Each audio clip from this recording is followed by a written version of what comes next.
नमस्कार देवियों और सज्जनों, मेरा नाम है मुकुल देव वृक्षपति। आप लाइव टाइम्स टीवी देख रहे हैं और बुलेटिन में आपका स्वागत है। हिमाचल प्रदेश की बात करें या पूरे भारतवर्ष की, अब यहां पर किशोरों को टीकाकरण लगने की बात सामने आ चुकी है। 3 तारीख से उनका टीकाकरण शुरू होगा। उसी के साथ सभी जगह पर पूरे देश में बहुत से ऐसे प्रदेश हैं जिन्होंने कई जगहों पर अलग अलग तरह की पाबंदियां लगा रखी हैं। हिमाचल प्रदेश की बात करें तो मुख्यमंत्री जयराम ठाकुर ने किसी भी प्रकार से कोई मनाही नहीं दिखाई है नाइट कर्फ्यू कम से कम लगाने में। लेकिन उसी के साथ साथ 5 जनवरी 2022 को यहां पर मंत्रिमंडल की बैठक, अगली बैठक तय हुई है और मंत्रिमंडल की इस बैठक में कोरोना पाबंदियां लगने पर बहुत ज्यादा विचार विमर्श हो सकता है। आपको बता दें, डीसीज को ये आदेश यहां पर सरकार द्वारा दे दिए गए हैं, केंद्र सरकार द्वारा दे दिए गए हैं कि यदि आपके पास पूरे हफ्ते भर में यदि जितने सैंपल आपने टेस्ट किए उसके 10% सैंपल पॉजिटिव आते हैं तो आप कोरोना बंदिशें लगाने की सोच सकते हैं, या फिर आपके पास जितने बिस्तर पड़े हुए हैं जिसमें कोविड पेशेंट्स को रख सकते हैं, ऑक्सीजन युक्त बिस्तर या आईसीयू जैसी फैसिलिटी, तो यदि उसके 40% बिस्तर भर जाते हैं तो आप इस तरह की पाबंदियां लगा सकते हैं। बहरहाल दोनों में से अभी कुछ नहीं हुआ, लेकिन पिछले दिन की यदि बात करें तो बहुत दिनों के बाद, करीब महीने के बाद हमारे बीच में 10,000 से ज्यादा मामले पूरे भारतवर्ष में आए हैं एक ही दिन की यदि हम बात करते हैं। तो उसी के साथ साथ अब यहां पर थोड़ी सी चिंताएं ये भी है क्योंकि पास लगते हमारे जितने भी राज्य हैं उनमें इस तरह की पाबंदियां लग चुकी हैं। तो हिमाचल प्रदेश में भी क्या 5 तारीख के बाद पाबंदियां लग सकती हैं? अगर बात करें हिमाचल प्रदेश की तो हिमाचल प्रदेश वो पहला राज्य था जिसने 100% टीकाकरण यहां पर पूरा किया था। और उसी के साथ साथ अब जब किशोरों का टीकाकरण होने की बात हो रही है तो हिमाचल प्रदेश यहां पर किशोरों का टीकाकरण करने के लिए भी 15 जनवरी तक का लक्ष्य लेकर चला है। उसके बारे में भी अपडेट आपको देंगे, लेकिन सबसे पहले बात करेंगे उन पाबंदियों की जो यहां पर इस दौरान लग सकती हैं।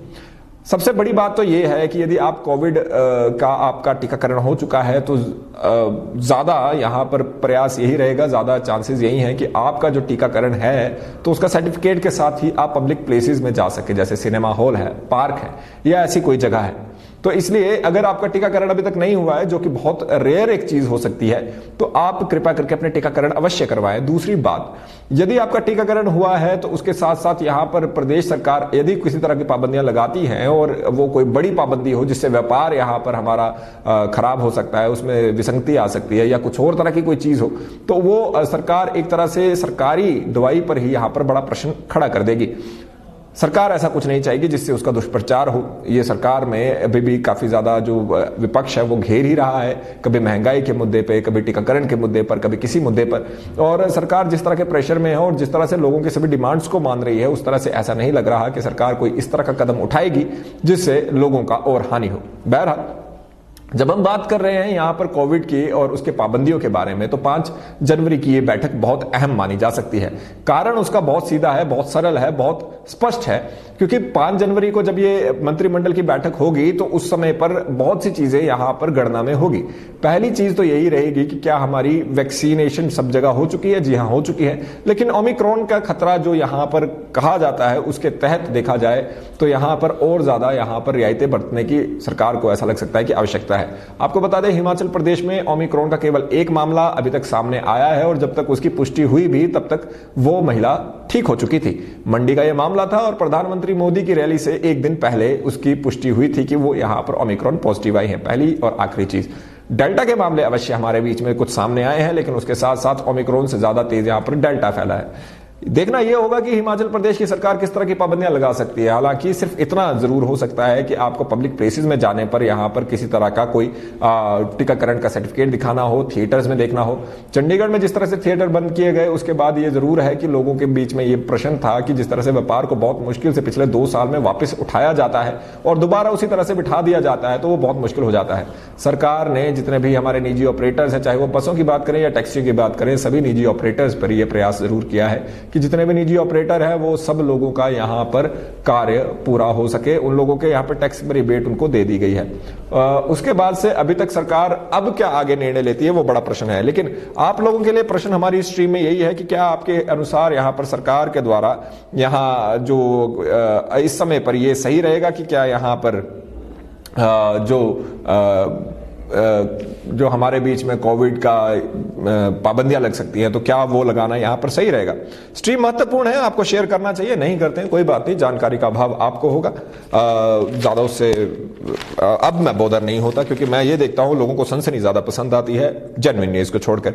बहरहाल उसके साथ ही अगर हम अखबारों की सुर्खियों की ओर चलें, उससे पहले आप लोगों को यह अवश्य बताना चाहेंगे कि हिमाचल प्रदेश में भी अब यहां पर जो बच्चों का टीकाकरण है उसके लिए जो एग्जैक्ट आंकड़ा है 3,57,450 विद्यार्थी, उसमें 2,797 स्कूलों में उनको कोविड वैक्सीन लगाने की यहां पर बात हुई है। और कोविड वैक्सीन लगाने की जो बात हुई है उसमें आपको यह भी बता दें कि वैक्सीन 3 जनवरी से जो ये लगनी है उसके लिए जो राजकीय पाठशालाएं हैं वो हमने यहां पर तैयार अभी तक की है। इसी के साथ साथ जो जिन्होंने दोनों टीके लगा दिए हैं, वैसे फ्रंटलाइन और स्वास्थ्य कर्मचारियों को 10 जनवरी से यहां पर टीका लगेगा, और उसी के साथ साथ 60 वर्ष से ज्यादा की आयु वर्ग के लोगों को भी टीका लगेगा। लेकिन ये जो टीका लगना है जो 60 वर्ष से ज्यादा आयु वर्ग के लोगों का है, वो उस पर उनके डॉक्टर को ये जरूर होना चाहिए कि डॉक्टर को लगना चाहिए कि ये टीका लगे। 10 जनवरी से ये शुरू होगा और उनको 9 महीने इस चीज के लिए हो गए होने चाहिए, दूसरी डोज लगे होने चाहिए। आपको बता दें 32,663 स्वास्थ्य कर्मचारी, 61,431 फ्रंटलाइन वर्कर और 60 वर्ष से अधिक आयु वर्ग की दूसरी खुराक ले चुके 10,530 लोग शामिल हैं। ज्यादा डिटेल इसको आज आप लोगों को ग्राउंड से दिखाने का हम प्रयास करेंगे कि क्या यहां पर हो रहा है, क्या नहीं हुआ है, लेकिन उसी के साथ साथ आगे की ओर अब हमें बढ़ना चाहिए। और बात करें, जब हम स्वास्थ्य सुविधाओं की बात कर रहे हैं तो आप लोगों को यह बताना भी बहुत ज्यादा जरूरी है कि आईजीएमसी में जो हड़ताल है वो लगातार जारी है, और आईजीएमसी की हड़ताल की वजह से हमारे बीच में जो पिस रहे हैं वो आम मरीज हैं, हम जैसे आप जैसे आम लोग हैं।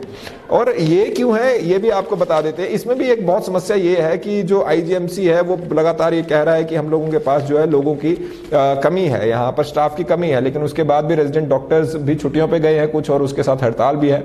तो ऑपरेशन टल गए, ओपीडी प्रभावित हुई, घंटों में लाइनों में लोग यहाँ पर लगे रहे, और उसी के साथ साथ यहाँ पर जो अभी तक है उनकी मांगे क्योंकि पूरी नहीं की गई है, तो इसलिए वो लगातार इसका विरोध यहाँ पर करते जा रहे हैं।